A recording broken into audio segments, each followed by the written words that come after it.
ಕುಕ್ಕರಲ್ಲಿ ಅನ್ನನ ಮಾಡೋಕ್ಕೆ ಇಟ್ಬಿಟ್ಟು ಜೊತೆಗೆ ಪಕ್ಕದಲ್ಲೇ ಮಸಾಲೆನೂ ಕೂಡ ರೆಡಿ ಮಾಡ್ಕೊತಾ ಇದ್ದೆ. ಅಷ್ಟರಲ್ಲಿ ನಮ್ಮ ಹಸ್ಬೆಂಡ್ ಬಂದು ಕೇಳಿದ್ರು, ಏನಿವತ್ತು ಸ್ಪೆಷಲ್ಲು, ಇಷ್ಟು ಘಮ್ ಅಂತ ವಾಸನೆ ಬರ್ತಾ ಇದೆಯಲ್ಲ ಅಡುಗೆ ಮನೆಯಿಂದ, ಏನು ಸ್ಪೆಷಲ್ ಮಾಡ್ತಾ ಇದೆಯಾ ಅಂತ ಕೇಳಿದ್ರು.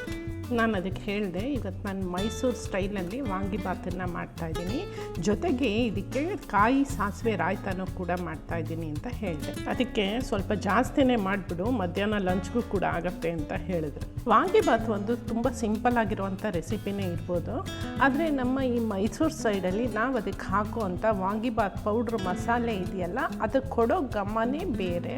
ಈ ವಾಂಗಿಬಾತ್ ಪೌಡ್ರ್ ಮನೇಲಿದ್ದರೆ ಇನ್ಸ್ಟೆಂಟಾಗಿ ಈಸಿಯಾಗಿ ಯಾವಾಗ ಬೇಕಾದರೂ ವಾಂಗಿಬಾತ್ ಮಾಡ್ಕೋಬೋದು. ಈ ಒಂದು ಸೀಕ್ರೆಟ್ ಇಂಗ್ರೀಡಿಯೆಂಟ್ ರೆಸಿಪಿ ನಿಮ್ಗೆ ಏನಾದ್ರು ಬೇಕಿದ್ರೆ ಕಾಮೆಂಟ್ ಸೆಕ್ಷನಲ್ಲಿ ಕಾಮೆಂಟ್ ಮಾಡಿ ತಿಳಿಸಿ. ನಾನಿಲ್ಲಿ ಒಲೆ ಮೇಲೆ ಒಂದು ದೊಡ್ಡ ಬಾಣಲೆನಿಟ್ಟು ಒಂದು 3 ರಿಂದ 4 ಸ್ಪೂನ್ ಎಣ್ಣೆ ಹಾಕಿ ಅದಕ್ಕೆ ಸಾಸಿವೆ, ಕಡಲೆಬೇಳೆ, ಉದ್ದಿನಬೇಳೆ, ಒಣಮೆಣಸಿನ್ಕಾಯಿ, ಕರಿಬೇವು, ಇಂಗು ಹಾಕಿ ಒಗ್ಗರಣೆ ಮಾಡ್ಕೊಂಡಿದ್ದೀನಿ.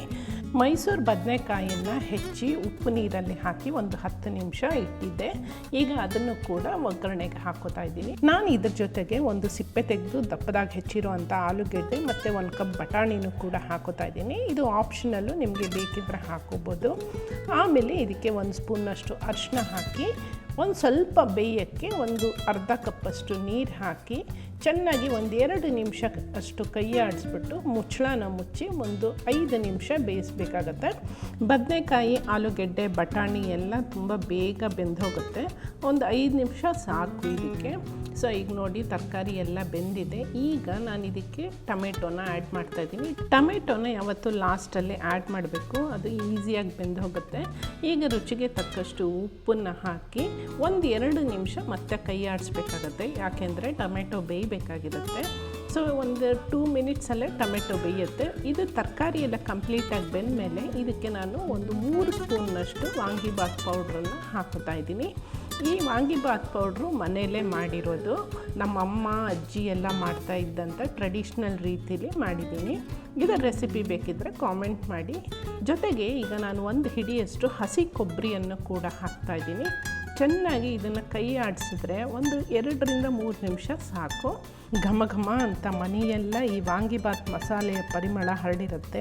ಕಣ್ಗೂ ಕೂಡ ಹಿತ ಕೊಡೋ ಅಂಥ ಬಣ್ಣ, ಹಾಗೆ ರಸಭರಿತವಾದ ಈ ವಾಂಗಿಬಾತಿನ ಪಲ್ಯನ ಬಿಸಿ ಬಿಸಿಯಾದ ಬಿಡಿಬಿಡಿಯಾದ ಅನ್ನದ ಜೊತೆ ಇದನ್ನು ಬೆರೆಸಿ ಸವಿಯಾದ ಈ ಸ್ವಾದಿಷ್ಟವಾದ ವಾಂಗಿಬಾತನ್ನು ಸವಿಯೋದೊಂದೇ ಬಾಕಿ.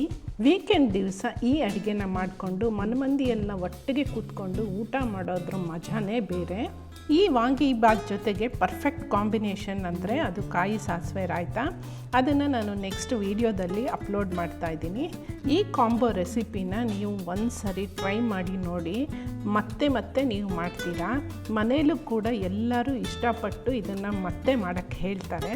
ಮನೆಗೆ ಬಂದಂಥ ಗೆಸ್ಟ್ಗಾಗಿರ್ಬೋದು ಅಥವಾ ನಿಮ್ಮ ಫ್ರೆಂಡ್ಸ್ ಜೊತೆಗಾಗಿರ್ಬೋದು, ಈ ರೆಸಿಪಿನ ಒಂದು ಸರಿ ನೀವು ಶೇರ್ ಮಾಡಿ ನೋಡಿ, ನಿಮಗೆ ಕಾಂಪ್ಲಿಮೆಂಟ್ ಸಿಗೋದಂತೂ ಖಂಡಿತ. ಈ ವಿಡಿಯೋ ನೋಡಿದ್ದು ನಿಮ್ಗೆ ಇಷ್ಟ ಆಗಿದ್ದರೆ ಒಂದು ಲೈಕು, ಸಬ್ಸ್ಕ್ರೈಬ್ ಮಾಡೋದನ್ನು ಮರಿಬೇಡಿ. Thank you for watching.